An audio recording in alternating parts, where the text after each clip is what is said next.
Don't ask children to hold a tool, instead send them to school. Good afternoon and welcome everyone. Myself Nikita Sokta. I am Sejal. Myself Nikita Rachai. I am Nancy. And I am Divyanshi. We are the student of second group of English class. Today we are giving a presentation on a chapter Lord Spring. Anybody tell me what is the meaning of Lord Spring? Stolen childhood. Absolutely correct, stolen childhood. Spring is a season of joy, happiness, growth and endless possibility. Make it the perfect metaphor for childhood. But what happens when that spring is stolen? Today we are exploring a Lord Spring by Annie Jung. Look at the harsh reality of a child labor and poverty in India. Now, Sejal, tell us about the author Annie Jung. Annie Jung is a famous Indian author, journalist and poet. She was born in Hyderabad in 1944. She is known for writing about the lives of poor and unprivileged people, especially women and children. In the chapter Lord Spring, Annie Jung described the miserable condition of the child through the story of Sahib and Mukesh. Now Nancy can explain the first phase of the stolen childhood. Can anyone tell me who is the main character of the first phase? Sahib-e-Alam. Yes, Sahib-e-Alam is the main character.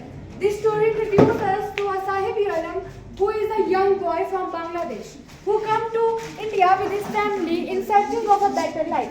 He is a red picker. He spent his day collecting red. For him, garbage means like gold because it is a source of hope for his family. Now I have a question. Do you think children should work at a young age? No. The answer is no. Yes.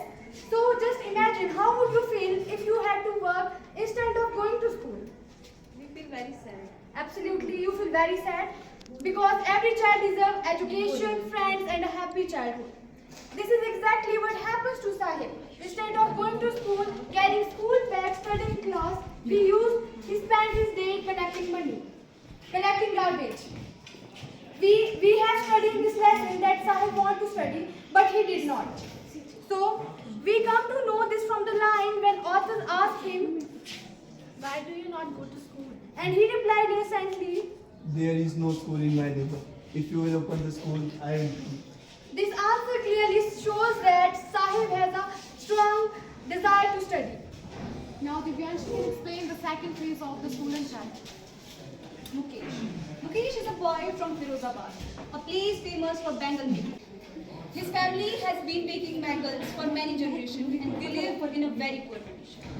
Mukesh also worked in this dangerous factories where workers suffer from heat, smoke and very unhealthy environment.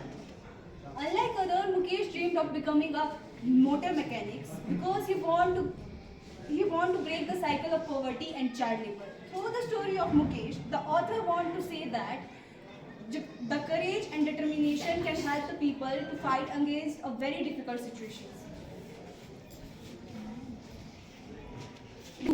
Told is the lesson of Lord Spring. Not one, not two. Thousands of Sahib and Mukesh have been sentenced to live a life of exploitation and suffering from poverty. Children are forced to work as labor, and which create an unfriendly situation due to the only reason is poverty. The author Annie Jung is successful to giving attention to the poor condition of these two youngsters. And someone says, we will not end child labor, we will not end child labor until every child is in school. Until every child is in school. Every child deserves a childhood, not a workplace. Child labor is a crime against humanity. If we want a bright and developed nation, we must protect the children.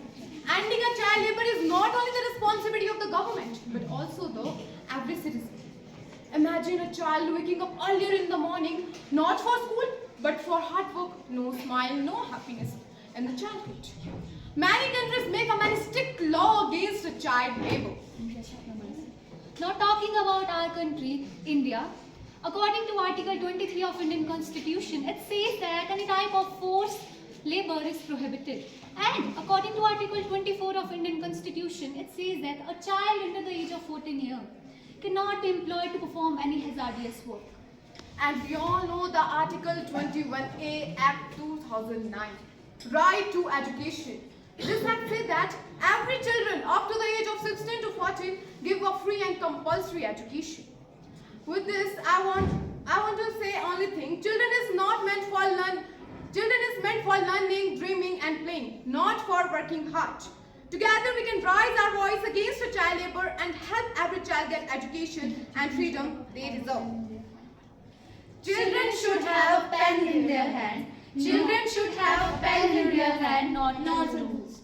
At end, I would like to thank our class teacher, Mrs. Seema ma'am. Thank you so much.